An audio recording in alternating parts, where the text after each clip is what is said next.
Lunes 30 de marzo del 2018, proyecto final, panorama del Nuevo Testamento. Su servidor Luis Bustos. Me tocó hablar acerca del Evangelio de Mateo. ¿Quién es el autor de este Evangelio? Es Mateo, o se le atribuye por tradición a Mateo o Leví, quien era un publicano o recaudador de impuestos, y que fue también obviamente discípulo de Jesús. En Mateo 10, del 2 al 3 dice así: los nombres de los 12 apóstoles son estos: primero Simón, llamado Pedro, y Andrés su hermano, Jacobo hijo de Zebedeo y Juan su hermano, Felipe, Bartolomé, Tomás, y escuchen esto, Mateo el publicano, Jacobo hijo del Alfeo, Lebeo, por su nombre Tadeo.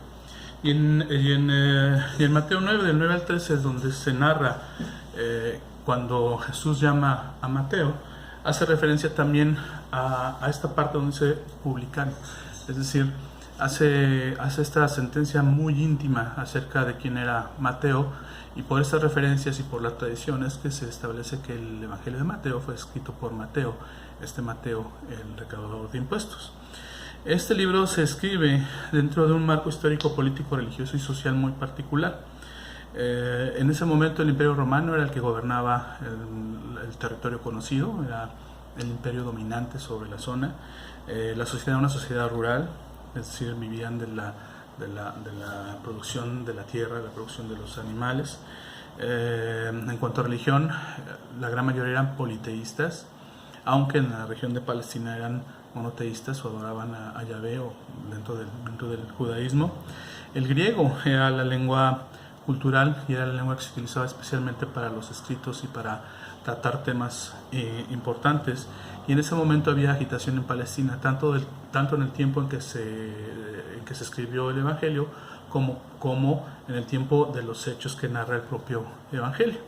Se estima que este Evangelio se escribió antes del año 70 después de Cristo, y esto porque dentro del mismo libro se hace referencia a la profecía de la destrucción de Jerusalén, y cuando se hace referencia ya no se dan casos de que el autor hubiera vivido o supiera de que ya había sido destruido Jerusalén. En Mateo 24, voy a leerlo, Mateo 24, versos 1 y 2 dice: cuando Jesús salió del templo y se iba, se acercaron sus discípulos para mostrarle los edificios del templo. Respondiendo, él les dijo: ¿veis todo esto?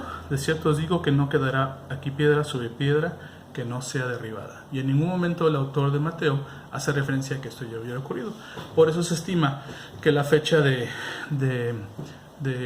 escritura del Evangelio está antes del 70 después de Cristo. Tampoco se tienen datos concretos de dónde se escribió, pero sí se estima que este Evangelio se escribió para gente fuera de Jerusalén, para gente que no estaba propiamente en Jerusalén, sino fuera de Jerusalén. Algunos estiman que para la iglesia posiblemente de Antioquía. Lo que sí es cierto es que el libro tiene marcadas raíces judaicas, es decir, se escribe dentro del entorno del judaísmo y en un momento de la iglesia en donde todavía no había esta separación entre el cristianismo y el judaísmo, es decir, la mayoría de la gente que estaba predicando, evangelizando o discipulando eran propiamente los apóstoles, quienes eran, a final de cuentas, judíos. ¿Cuál es el propósito del libro y la temática que tiene? Este libro presenta a Jesús como el Mesías prometido, especialmente para el judío, pero también da esta parte abierta para el gentil. Es el evangelio que más referencias hace al cumplimiento de las profecías del Antiguo Testamento. Usa la frase para que se cumpliese. Por ejemplo, en Mateo 2:15, voy a leerlo,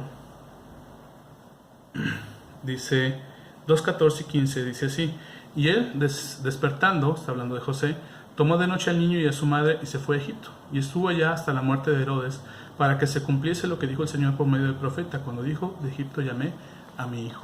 Mateo, el autor del Evangelio, procura presentar a Jesús cumpliendo las profecías, y utiliza varias ocasiones esta frase para que se cumpliese la profecía o para que se cumpliese la escritura. Ahora, el libro está hecho de tal manera que reta al lector, lo reta a pensar acerca de Jesús y lo reta a pensar acerca del ministerio de Jesús, acerca de su existencia, acerca de su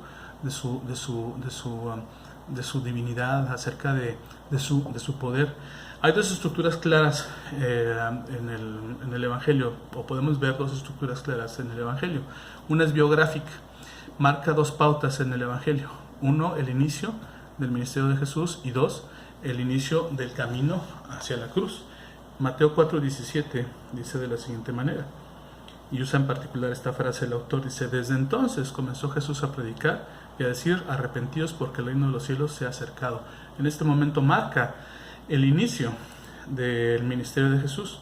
Y en Mateo 16:21 dice: desde entonces, y vuelvo a utilizar la frase que utilizó en Mateo 4:17, desde entonces comenzó Jesús a declarar a sus discípulos que le era necesario ir a Jerusalén y padecer mucho de los ancianos.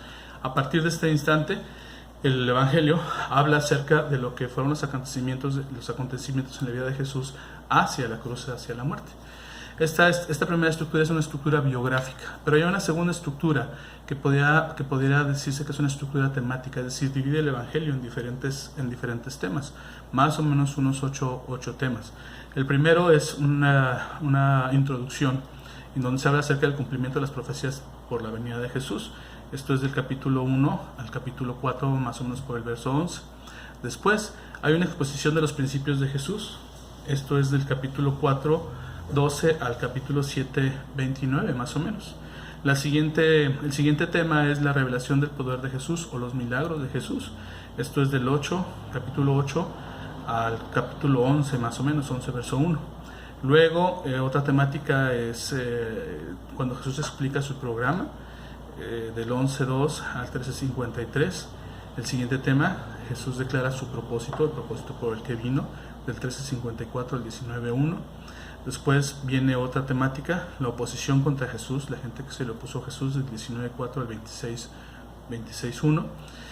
Viene un cierre, que es propiamente la pasión de Jesús, que es muy parecido a la primera, la introductoria. Es decir, la primera habla del cumplimiento de la venida de Jesús y esta de cierre habla del cumplimiento de la pasión, es decir, del cumplimiento de la muerte de Jesús. Esto lo podemos ver del 26:3 al 28:10. Y finalmente hay un epílogo en donde Mateo expone si era rumor o realidad la resurrección de Jesús. Esto es del capítulo 28, del 11 al 20.